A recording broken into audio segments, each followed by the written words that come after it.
نستقبل في حوار حصري السيدة مالين بلومبرغ المديرة الإقليمية للبنك الإفريقي للتنمية بتونس باش نتعرفوا على أهم المشاريع بتاع البنك اللي مش تمولهم في تونس. الحوار باش يكون باللغة الفرنسية، تسمحونا أن يكون الحوار باللغة الفرنسية. Madame Blomberg, bonjour, merci de nous accorder cette interview exclusive. Haslema Sianis, bonjour, c'est un plaisir d'être avec vous. Merci à vous. Je commencerai peut-être par le moment phare du mois de mai concernant la Banque africaine de développement qui tiendra ses assemblées annuelles à Congo-Brazzaville, donc du 25 au 29 mai. Et ce seront les premières assemblées pour le nouveau président de la BAD. Donc, M. Oultah, qui a succédé à M. Adesina il y a quelques mois de cela. Dans quel contexte vont se dérouler les assemblées cette année? Merci beaucoup. Déjà, oui, je suis en train de m'apprêter pour partir à Congo-Brazzaville.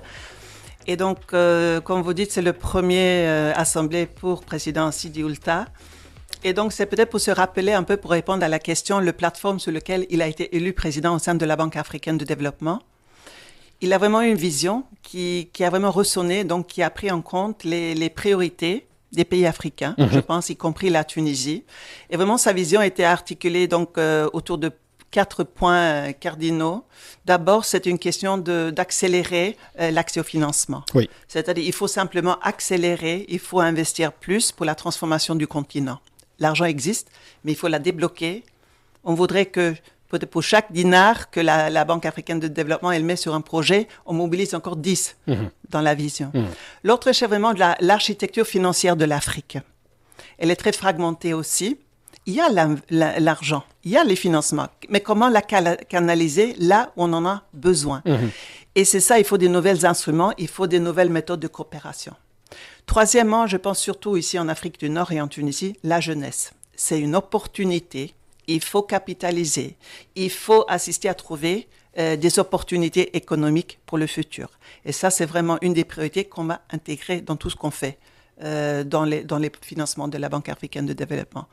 Et finalement, cette base d'infrastructure doit continuer à être établie pour la compétitivité, pour les services de base et aussi une valeur ajoutée pour les ressources naturelles qui se trouvent en Afrique, peut-être pas exportées en état brut, mais plutôt avoir une transformation et une valeur ajoutée.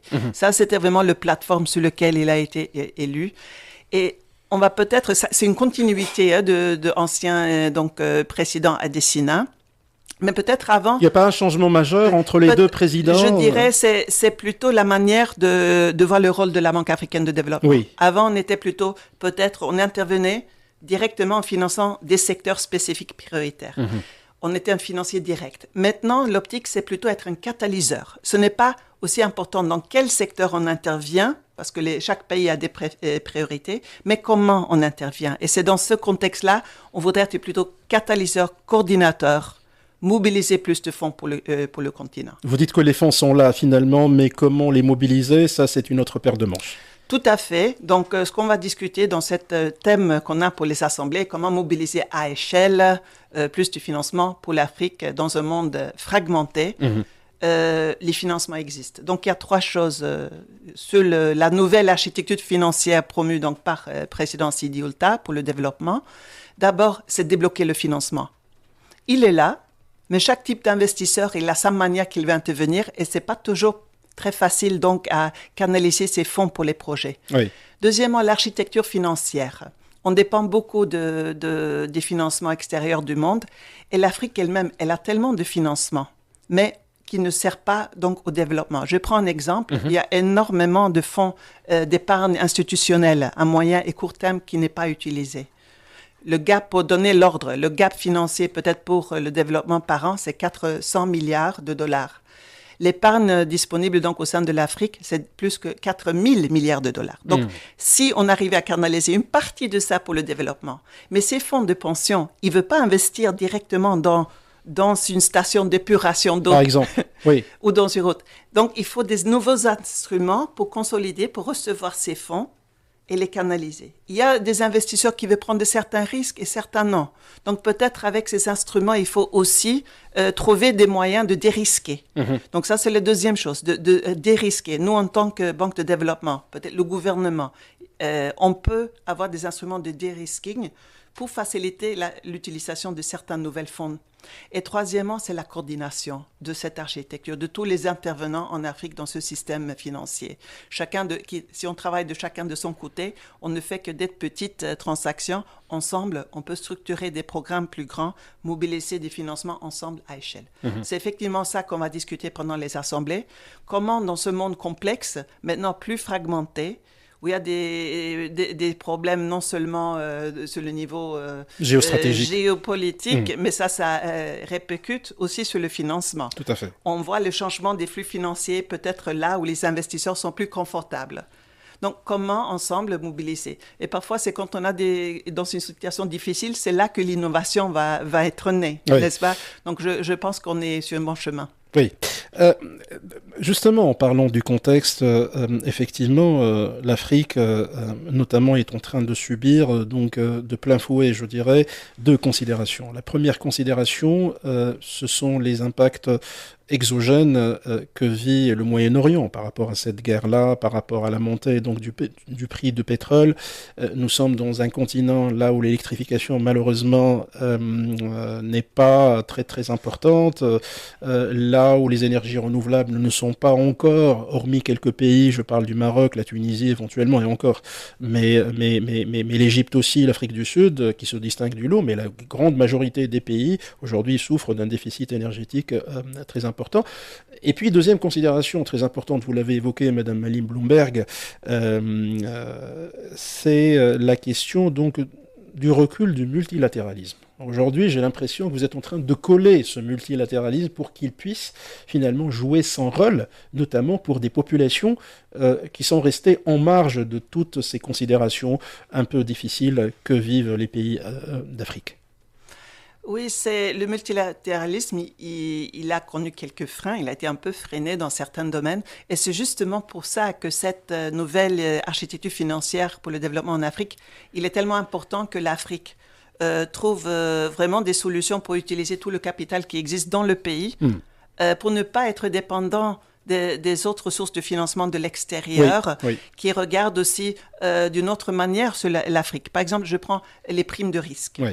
C'est-à-dire, on a des notations de crédit dans le monde entier, par Moody's, Fitch, autres. Et justement, les notations sont là pour pouvoir que les investisseurs puissent comparer entre les investissements. Donc, un pays avec une certaine notation en Afrique et un pays dans une autre région avec la même notation, normalement, c'est le même niveau de risque. Tout à fait. Ça veut dire à peu près le même niveau de taux d'intérêt. Mais on a vu statistiquement, il paraît que pour les pays africains, pour les investissements en Afrique, on paye à peu près une prime de à peu près 1,5 point de pourcentage de plus pour la même catégorie. D'accord. Donc, ça ne s'explique pas nécessairement. Oui. Peut-être c'est une communication, il faut mieux communiquer, il faut mieux informer. Et peut-être quand on n'a pas, on connaît pas très bien, peut-être c'est ça. Mais c'est justement, c'est pas correct en effet. Donc, ça donne peut-être pas la bonne impression, la correcte impression. Oui. Et c'est pour ça, donc c'est très important nous de mettre en place ces plateformes, par exemple, de garantie pour dérisquer et faire venir, pour donner du confort à ceux qui ont du financement et voudraient intervenir dans cette transformation. Alors, Madame Bloomberg, venons-en pour la Tunisie, puisque vous êtes là, vous êtes la directrice pays, donc pour la Tunisie, vous êtes la directrice adjointe donc de la région Afrique du Nord. La relation entre la BAD et la Tunisie est une relation qui dure depuis de longues années. Et la relation est exemplaire. Hein. Donc la BAD est présente en Tunisie depuis les années 70, je pense. Hein, voilà, fin 70. Et vous avez une enveloppe qui est assez conséquente et vous avez une enveloppe de financement du développement qui est très très importante aussi. Est-ce que vous pouvez nous dire un peu peut-être l'histoire des relations avant d'aller à connaître les projets qui sont dans le pipe? Effectivement, nous sommes très contentes avec la collaboration avec la Tunisie, surtout donc le gouvernement, qui est l'actionnaire de la Banque africaine de développement, et aussi le secteur privé avec qui on travaille aussi. Donc la banque, en effet, on est là depuis 68. Hein. 68 donc ça fait très longtemps, donc avec Et donc un actionnaire majeur, les membres donc de la Banque africaine de développement, c'est les gouvernements africains, tous les gouvernements africains, et à peu près 27 autres gouvernements non africains. Et la Tunisie est un actionnaire important. Comme vous savez, entre 2002 et 2014, la Tunisie était aussi le siège temporaire pour la Banque africaine de développement. Pendant qu'il y avait des troubles en Côte d'Ivoire, nous sommes retournés pour le siège en 2014. Mais ici, nous avons, la Tunisie est toujours le hub régional, le centre régional pour l'Afrique du Nord. Donc, nous avons un grand bureau ici où nous travaillons non seulement avec la Tunisie, mais aussi les autres pays. Donc, pour nous, c'est vraiment un partenaire très important. Au niveau de notre portefeuille, on a un portefeuille actuel d'à peu près 6 milliards 200 dinars, donc dans 35 projets en tout. C'est dans le transport, dans l'énergie, eau et assainissement, agriculture, création d'emplois, secteur privé. Donc ça, c'est les domaines vraiment que nous trouvons intéressants pour renforcer pour la compétitivité et la croissance économique. C'est sur la base du dialogue avec le gouvernement. C'est le gouvernement qui exprime les priorités et nous, en tant que financiers partenaires, on vient s'associer donc et financer ces projets-là. La banque n'est pas toujours très connue par les citoyens tunisiens, peut-être parce que donc on est financé. C'est pas nos projets, c'est les projets du gouvernement. Tout à fait. Ou du secteur privé qui sont là, donc on est là. Mais dans le secteur de transport, par exemple, le financement de la banque a contribué à la modernisation de plus de 70% du réseau routier revêtu classé. Donc, si vous roulez sur une route en Tunisie, il y a forte chance qu'il y a peut-être quelques dinars de financement donc, de la Banque africaine de développement. Vous parlez essentiellement des autoroutes. Hein, donc, des routes, entre 4 000 kilomètres de routes, les grandes routes, mais aussi à peu près 2 000 à 3 000 aussi kilomètres des pistes rurales, c'est souvent lié à l'agriculture, les pistes. Donc, parce que pour nous, les routes, c'est pas que du goudron. Hein. Tout à fait. La route, c'est un agriculteur qui arrive donc plus facilement à transporter son production au marché. C'est une réduction de coûts. C'est un jeune peut-être dans un village qui doit dépenser moins pour aller chercher du travail dans une autre ville. Donc pour nous, c'est très important. Dans les questions de l'eau, on a contribué donc pour le financement avec le gouvernement dans, je pense, 268 stations de production d'eau, 35 stations d'épuration. Dans le milieu rural, il y a presque 1000 personnes qui ont bénéficié des services de l'eau, donc avec le financement contribué par le gouvernement et la banque ensemble. Donc, si quelqu'un ouvre son robinet, là aussi, c'est peut-être les tuyaux. Il y a eu un financement aussi de la Banque africaine de développement. Donc, c'est juste quelques exemples pour dire, même si on ne nous voit pas, l'impact avec le financement de la banque, c'est vraiment ça se trouve. Ce sont des projets qui sont à impact. Très high impact. Alors je voudrais juste savoir, la Banque africaine de développement n'accorde pas des appuis financiers au budget de l'État. Elle ne le fait pas. C'est une question. Elle peut le faire dans certaines conditions, dans certaines situations. On regarde tous les instruments que nous avons. Nous avons plusieurs instruments, que ce soit des projets classiques d'investissement, des appuis budgétaires, des programmes axés sur les résultats. Donc, selon les besoins et les discussions avec le gouvernement, nous travaillons ensemble pour s'assurer. On a aussi des garanties qui sont disponibles. Donc, ça dépend vraiment des besoins et du contexte du gouvernement. Ils ont plusieurs partenaires financiers, même si on espère être un très bon partenaire, on se considère très privilégié dans ça. Comment vous évaluez la relation entre la Tunisie et la BAD ? Pour moi, c'est un partenariat très proche. On a un dialogue continu, justement, à travers ce dialogue, on prépare ensemble les priorités pour le financement. C'est-à-dire le gouvernement, il connaît ses priorités. Nous avons nos expertises. Le gouvernement a certains partenaires ils savent qui a quelles compétences dans quel domaine. Donc, vous avez vu, on n'est pas dans tous les secteurs. Parce qu'il faut une sélectivité, parce que sinon, on va saupoudrer et on ne peut pas faire des grands investissements. Et puis, il y a d'autres bailleurs de fonds aussi. Tout à fait. Donc, pour nous, on est vraiment dans ces projets stratégiques. Dans le transport, on finance aussi, pour le moment, par exemple, le pont du Bizerte.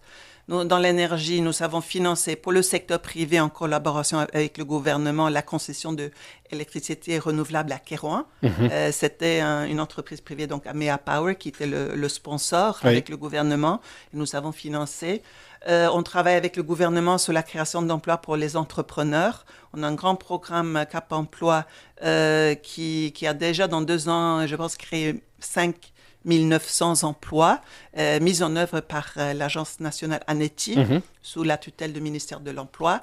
Donc, c'est dans tout ce portefeuille, on est, je pense, dans des secteurs très stratégiques pour le gouvernement. Et là, on est très intéressé de nouveau plan national de développement qui va encore être une très bonne opportunité. Ce qu'on voudra faire donc avec la nouvelle orientation un peu de la Banque africaine de développement, identifier les priorités pour lesquelles on peut faire des grands programmes ensemble, pour ensemble mobiliser des grands financements. Que ce soit par exemple un programme pour l'eau usée, on parle beaucoup, il y a beaucoup d'eau traitée qui pourrait être utilisée dans l'agriculture. Donc, il faut des investissements dans les stations d'épuration, il faut des investissements dans les conduites jusqu'aux agriculteurs, il faut des périmètres irrigués. Tout ça, c'est des financements différents. Ensemble, avec le gouvernement, d'autres partenaires, on peut structurer de tels programmes pour ensuite aller à l'extérieur et mobiliser les fonds. Donc, si j'ai bien compris, Madame Malin Bloomberg, vous êtes dans l'attente du gouvernement à demander effectivement donc le financement suite au plan de développement qui va être très bientôt donc voté. C'est ce que vous êtes en train de dire. C'est-à-dire, on continue, on a toujours un dialogue. Donc, même si le plan n'est pas là, on continue notre dialogue et on identifie des projets. Dans notre pipeline, maintenant, le plan n'est pas sorti, mais on continue dans les domaines de compétitivité, ce qui est pour nous le transport. D'abord, on va continuer pour des transports inclusifs dans les régions, pour désenclaver. Énergie renouvelable. Énergie renouvelable dans le secteur privé surtout. L'eau. L'eau et l'assainissement, on a récemment approuvé un financement pour la SONED, pour la réhabilitation du système pour Grand Tunis. Et surtout pour la création d'emplois. Il faut pas. Et là, on a touché surtout le secteur public. On fait aussi du financement, surtout pour les PME. Vous savez, on n'est pas outillé, on n'a pas le staffing pour traiter directement avec chaque PME. Donc, pour financer les PME, qui est primordial pour la croissance, nous travaillons avec des intermédiaires, les banques commerciales, parce que eux, c'est leur expertise. Donc, vous apportez des lignes de crédit. Oui, donc des lignes de crédit ou des partages de risques. Parfois, c'est aussi une question de renforcer les moyens qu'eux, ils ont, pour prendre moins de risques et prêter plus aux PME. Madame Malin Bloomberg, directrice générale adjointe de la BAD pour l'Afrique du Nord et responsable pays pour la Tunisie, je vous remercie infiniment de votre passage parmi nous. Je vous laisse le mot de la fin.